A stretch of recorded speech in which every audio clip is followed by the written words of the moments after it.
Hi there, my name's Andrew with the American Heritage Museum, and today I'll be taking you for a tour of our M22 Locust, both inside and out.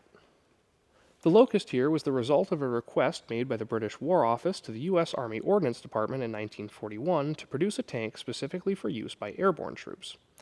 Now, the War Office chose to outsource the design and production of this new tank to the U.S. due to their own limited production capability. A few designs were made by a few different companies, and ultimately the Marmon-Harrington design, later dubbed the T9, was chosen as the tank's foundation, which just needed a few alterations to meet the parameters set by the British. The Locust was to fit inside of a glider aircraft, specifically a British Hamilcar glider. Now, this would give airborne troops landing in enemy territory basic armored support until other tanks could catch up. Now, on paper, this was a fantastic idea, but in practice it didn't work near as well as had been hoped. The Locust only saw action once during World War II as part of Operation Varsity in March of 1945. Now, this saw 8 Locusts with the British 6th Airborne Division loaded into Hamilcar gliders and flown to Germany as part of one of the largest airborne operations of the war.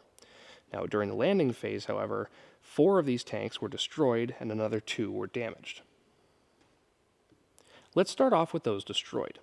The first Locust supposedly broke free from its tie-downs mid-flight, causing a massive structural failure within its glider, causing the craft to disintegrate and ultimately losing the crew and the tank. The second Locust, after a particularly harsh landing, quote, somersaulted out of the glider wreck, coming to rest on its turret, rendering it useless. The crew got out of the impromptu gymnastic experience with some minor bumps and bruises, but the tank was lost nonetheless. The third Locust was knocked out approximately 5 minutes after landing by a German self-propelled gun, and the fourth Locust apparently broke down trying to tow a jeep out of a glider wreck. As for the 2 damaged tanks, one was involved in a rough landing that left its machine gun and radio out of commission, while the other was in a glider that crashed through a house, remarkably only destroying its radio and damaging its main gun. Now, according to reports, when the crew tried to fire the gun later that day, the barrel exploded, leaving that gun out of commission. Now, with these 4 semi-operational tanks, the 6th headed on to the rendezvous point. Once they got there, they found themselves fighting off German assaults for the majority of the day, before being forced to fall back come nightfall, as they had come under pretty serious mortar fire, and the German advance was growing closer, and their supporting infantry had suffered some heavy casualties. Now, around 10:30 the next morning, the 44th Royal Tank Regiment showed up with real tanks anyway. All in all, the 6th put up one heck of a fight, especially given the lack of cooperation from their equipment. Now, as the M22's debut was rightfully seen as a failure, it didn't see combat with the British again, nor did it ever see combat with the US, and at that point was relegated to training purposes only. Now, with the backstory out of the way, let's get on with the tour. Starting at the front of the vehicle, we have 2 tow points here on the bow, as well as our headlights, blackout markers, and siren behind their respective guards. Moving up, we have the driver's hatch, which has both a periscope and direct vision slot for seeing out when you're buttoned up. Now, this is a really small opening, and out of my own curiosity, I may try and squeeze through there when we talk about the driver's seat. On either side of the vehicle here, we have these sheet metal sand shields that run the length of the track, as well as some stowage mounts on the front corners here. On the left side here, we have the tanker bar, barrel cleaning rods, pioneering tools, and interestingly, these 4 brackets, 2 on each side. These are for hanging the tank underneath a C-54 Skymaster. Now, when this tank was initially designed by Marmon-Harrington, it wasn't designed to go in a glider, it was designed to go underneath a Skymaster. So to do this, you remove the turret and put the turret inside the plane, and then you hang the hull from underneath, and you fly with the tank hanging from the bottom of the plane. Like I mentioned, these brackets are found on both sides of the vehicle and were the initial plan for transporting the Locust. However, this was deemed impractical for combat, as for one, it requires the setup time after landing to put the turret back on the tank, and for 2, you need a suitable runway to land on, because the C-54 isn't the kind of plane you just put down in a field somewhere. While we're on the sides here, let's take a look at the running gear. Now, the Locust uses pretty basic VVSS, or vertical volute spring suspension, with each side consisting of 2 main bogies, and each bogie consisting of 2 road wheels, 2 volute springs, a return roller, and a track skid each. Now, on the face of these bogies, we also have these steel reinforcing bars to help structurally reinforce the bogies themselves, as they're built very, very light, because, the tank is airborne. In the front of the vehicle, we have the drive sprocket to power the track, and in the rear, we have the idler wheel, which is also in contact with the ground using a volute spring for its own suspension. Now, the idler is tensioned in the rear using a very similar system to that of the M5A1 Stuart, with a plate on the face and a jam nut system to slide the whole wheel back and forth. In fact, the entire suspension system is nearly a carbon copy of the Stuart's, with 2 VVSS bogies, a idler in contact with the ground using a volute spring, and a drive sprocket in the front. It's almost the same thing. Moving around the rear now, we have the engine deck with the engine access doors and air intake. Now, the Locust here is powered by the Lycoming 0435T, which is a 6-cylinder, 435 cubic inch, 165 horsepower opposing gasoline engine, which gets this 8.2-ton vehicle up to the top speed of 40 miles an hour. Moving up, of course, we have the turret. Now, the Locust has a 2-man turret fielding a 37mm M6 cannon, as well as a 30 caliber M1919 machine gun. Atop the turret, we have separate hatches for the commander and gunner, with the commander's hatch getting an extra periscope. In front of me, we have both the gunner and commander's periscopes mounted in the turret itself, as well as the fume evacuator in the center here. Behind me, we have the antenna for the radio, and on the rear of the turret, we have a little extra storage. But other than that, there's not a whole lot to see out here. So let's get on with the interior. Now, before we get started, I'd like to note that there are a number of missing components in this example, including ammunition boxes, the gun's elevation drive, the turret seats, the radio, and any other number of pieces and parts. Now, unfortunately, this doesn't give us a super clear picture, but I will do my best to note large missing components where applicable, and hopefully that'll help to kind of clear things up as we go along. Let's start things off here in the commander's position. So the commander is responsible not only for commanding the tank, but also loading both the main gun and the coaxial machine gun. Now, there would be ammunition boxes down to my right, as well as one in the turret basket here with me. I'm not quite sure how that fits, period, as this is a very, very small turret basket, as you'll see momentarily. But on top of loading both of the guns and commanding the tank, the commander would also be responsible for operating the radio, positioned back here in the turret bustle. And we also have 2 periscopes, one affixed in the turret itself and one in the hatch, both of which can rotate 360 degrees and have elevation and depression to them as well. Now, the seating situation at the moment is less than optimal, as the factory seats were removed at some point. I kind of have a bracket type thing I'm sitting on here on the commander's side, but even that isn't enough to properly sit on. Now, I do have the backrest for what I believe to be the gunner's seat, but I don't see the mounting bracket for this either, so that doesn't really help me. But even with that, even if we had the factory installed seats, this is still a really small turret. Like really, really small. Now, the only thing I could come close to comparing it to is that of the Greyhound or the Stuart. And even those are significantly better than this. Because with this, the turret basket kind of funnels in on itself and gets smaller than the turret ring is. I imagine part of that is due to having to be able to remove the turret quickly and easily, with it being an airborne tank and the whole C-54 thing.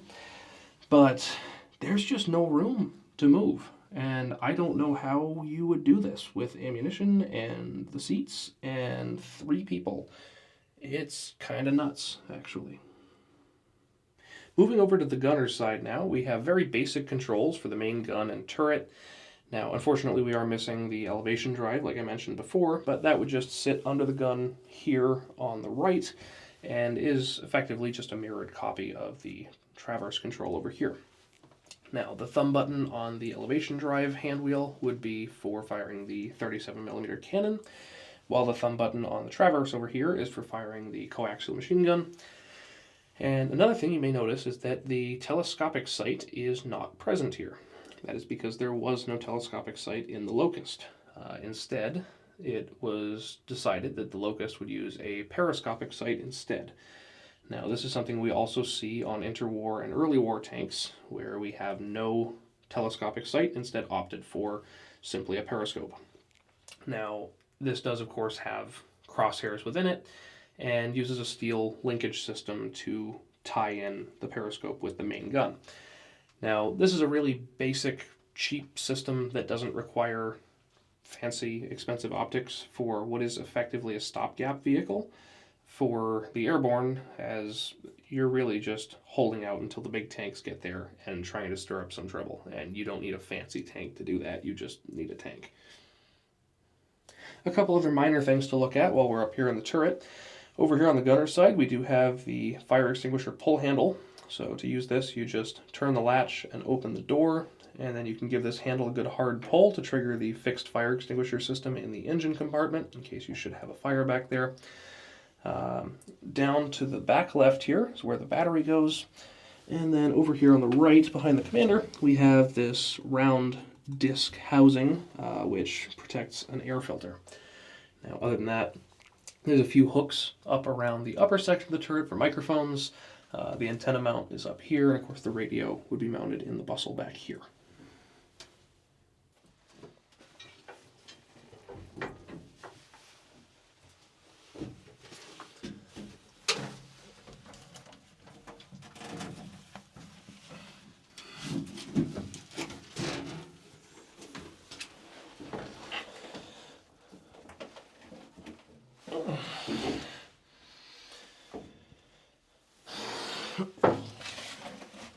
Oh boy.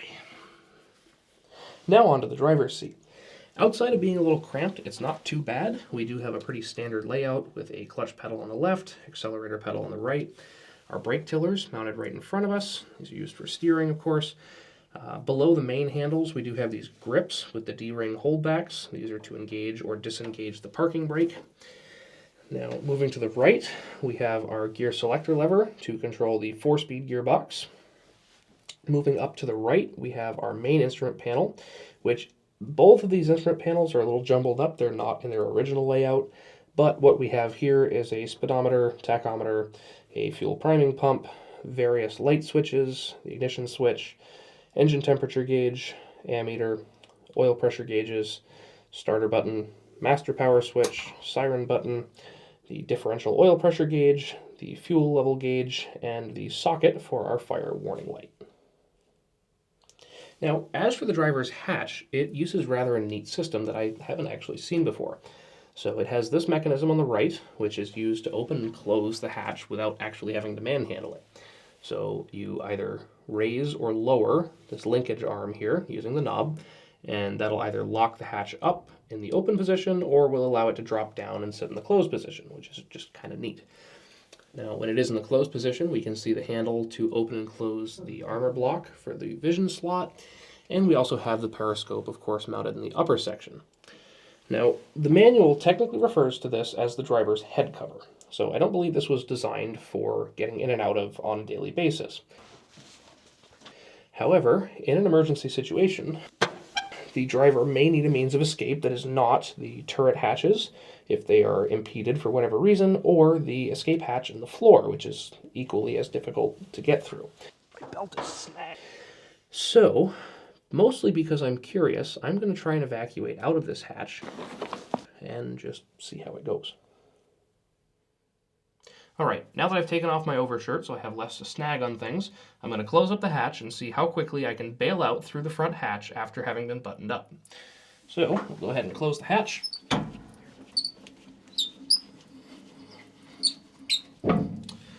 Alright. Now, as a great Irish philosopher once said, something, something, the tank is on fire.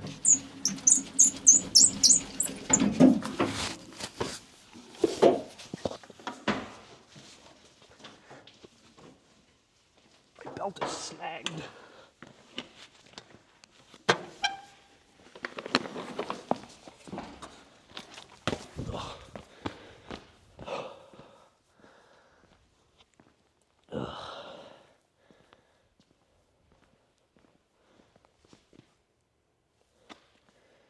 With that tomfoolery out of the way, I was just about to shoot the outro, and so I stood in front of the tank, like I normally do, to do an outro, and realized that I block out like a third of the tank. So that either means that I need to go on a diet, or this thing needs to drink some milk and eat its vegetables. But either way, I really hope you enjoyed the video and maybe even learned a little something new. If so, please consider leaving us a like and maybe even subscribing, as it really does help us out a lot. In the meantime, my name's Andrew with the American Heritage Museum. Thank you for watching, and we'll see you in the next one.